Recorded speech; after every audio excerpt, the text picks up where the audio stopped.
नमस्कार। देवगुरु बृहस्पति।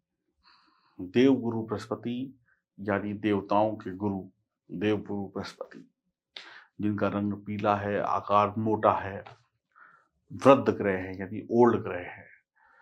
और वैदिक ज्योतिष में गुरु विवाह, संतान, भाग्य, धन, धार्मिक कार्यों, शिक्षा, इन सब के कारक ग्रह हैं। गुरु खराब तो जीवन खराब। अब ये बहुत ही शुभ ग्रह हैं। अब शुभ ग्रह का अस्त होना, अस्त होने का मतलब क्या होता है? मर जाना, डूब जाना। अब कोई चीज डूब जाए पानी में तो गई। इंसान की सांसें चल रही हैं तब तक वो जीवित है। सांसें बंद हुआ, अस्त हो गया, यानी कि अब उसका जीवन ही नहीं रहा। सूर्य उगता है तो रोशनी देता है, अस्त होता है तो अंधकार देता है। तो अस्त होने का मतलब है डेड, मृत कह सकते हैं आप। तो गुरु जब, शुभ ग्रह जब अस्त हो जाएंगे तो क्या होगा? बड़ा परिवर्तन होगा। इसका प्रभाव हर महिला, पुरुष, जवान और बूढ़े, बच्चे सभी पर पड़ेगा। हर राशि पर पड़ेगा, हर नक्षत्र पर पड़ेगा। देश में भी पड़ेगा, विदेश में भी पड़ेगा। जब गुरु अस्त हो जाएंगे तो शुभ ग्रह का अस्त होना, शुभ काम जैसे शादी, ब्याह, मांगलिक कार्य, कुछ लेना, कुछ देना, रस्मों रिवाज, इन सब चीज़ों का, सगाई, नामकरण, गृह प्रवेश आदि जो है आपका बंद हो जाएगा। इस समय में आप ये सब नहीं कर पाएंगे। तो 27 अप्रैल तक आपके क्या कहते हैं, देवगुरु बृहस्पति अस्त होंगे। 27 अप्रैल तक, और 28 मार्च को ये अस्त होने वाले हैं। तो गुरु का अस्त होना काफी प्रभावशाली होगा। गुरु अस्त होते ही अपनी सारी शक्तियों को खो बैठेंगे, यानी कि उनके हाथ में अब कुछ नहीं होगा, वो कुछ नहीं दे पाएंगे। ऐसे समझ लें कि अब गुरुदेव हैं लेकिन उनकी ताकत नहीं है। तो गुरुदेव का अस्त होना काफी प्रभावशाली रहेगा।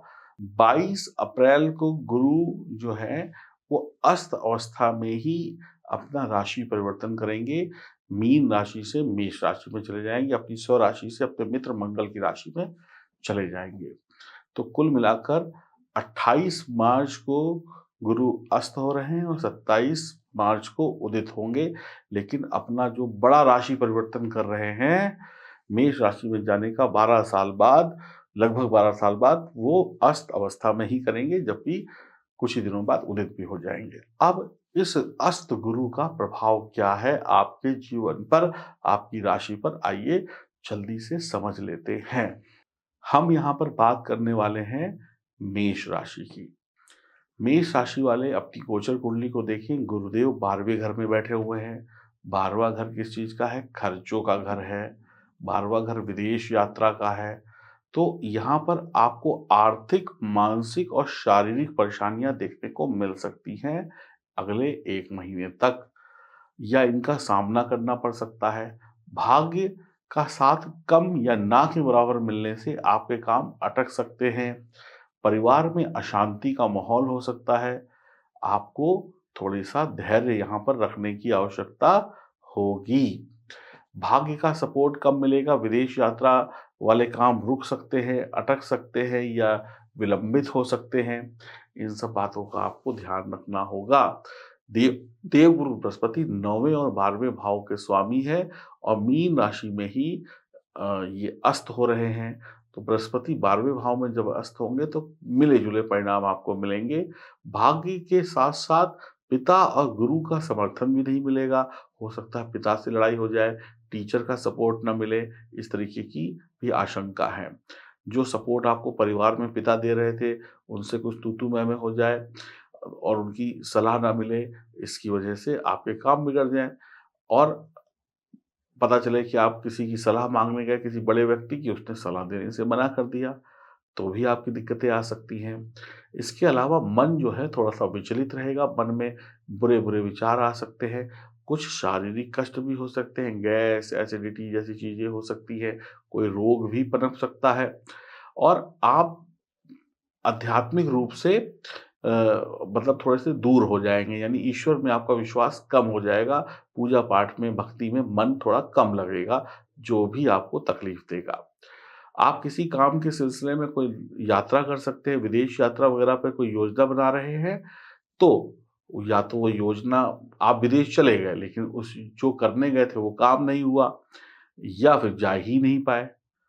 दोनों तरीके के नुकसान आपको हो सकते हैं। फिलहाल कोई भी लंबी यात्रा अगर आप बना रहे हैं इस 1 महीने में, तो उसको रद्द कर दें, पोस्टपोन कर दें तो बेहतर रहेगा, जब तक मीन राशि में 12वें भाव में गुरु अस्त हैं।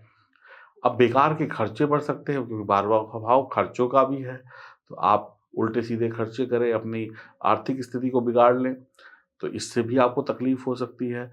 इसके फलस्वरूप आप परेशान होंगे, जब खर्चे बढ़ेंगे तो मानसिक टेंशन होगी और आपको अच्छे रिज़ल्ट नहीं मिलेंगे। तो अब यहाँ पर सँभल कर रहने की आवश्यकता होगी।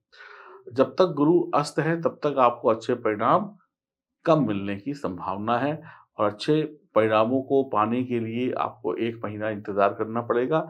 यहाँ पर सँभल कर चलना होगा, ताकि आपसे कोई गलती ना हो और आपके कई कामों में बदलाव भी हो सकता है। ज जो सोचा हो वैसा ना हो, कुछ उसकी जगह दूसरा कुछ हो जाए, है ना?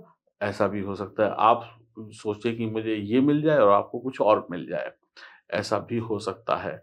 और कई लोगों के मन में सांसारिक जो त्याग की भावना भी जागृत हो सकती है यहाँ पर। वो अध्यात्म या भक्ति का मार्ग छोड़ दें। उन्हें ऐसा लगे कि हमें साधु बन जाना चाहिए, अब हमारा कोई काम नहीं हो रहा, अब हम नेगेटिव सोच रहे हैं, एकांत में बैठकर उल्टे-सीधे विचार मन में ला सकते हैं।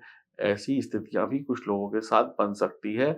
इसका कोई अर्थ नहीं निकलेगा, बस ये मन का भटकाव होगा, और मन के भटकाव होने की वजह से फिर आप बाकी के जो काम हैं, वो नहीं कर पाएँगे और तकलीफ में चले जाएँगे। तो कुल मिलाकर मेष राशि वालों के लिए अभी समय उतना बेहतरीन नहीं है, क्योंकि गुरु 12वें भाव में अस्त हो रहे हैं।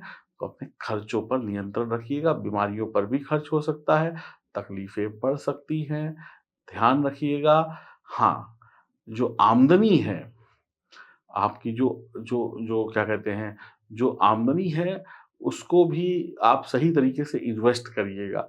कई बार इन्वेस्टमेंट हमारी गलत हो जाती है। अगर आपने सही तरीके से अपने पैसे को इन्वेस्ट कर लिया, अब देखिए पैसा तो खर्च हो रहा है, अगर उसको सही तरीके से कहीं इन्वेस्ट कर लिया, तो जब इन्वेस्ट हो गया तो बचेगा ही नहीं, वो सुरक्षित हो जाएगा पैसा। तो सही जगह पर अगर आप इन्वेस्ट कर लेते हैं, तो ये भी आपके लिए बहुत अच्छा रहेगा। और जितना बड़े-बुज़ुर्ग भगवान की शरण में जाएँगे, जितना आप ईश्वर की भक्ति और सेवा करेंगे मंदिर जाकर, उतना आपको अच्छे परिणाम मिलेंगे। और इस समय में जब अस्त होंगे, तो आपका मन भगवान से भागेगा, आप भगवान से दुश्मनी कर बैठेंगे, लड़ाई लड़ लेंगे। लेकिन आपको लड़ना नहीं है, भगवान की शरण में जाना है, और जैसे ही आप शरण में पहुँच जाएँगे, आपके कष्ट दूर हो जाएँगे। तो बस आपके पास जो पैसा आए, उसको सही जगह पे बहुत सोच कर इन्वेस्ट करिएगा।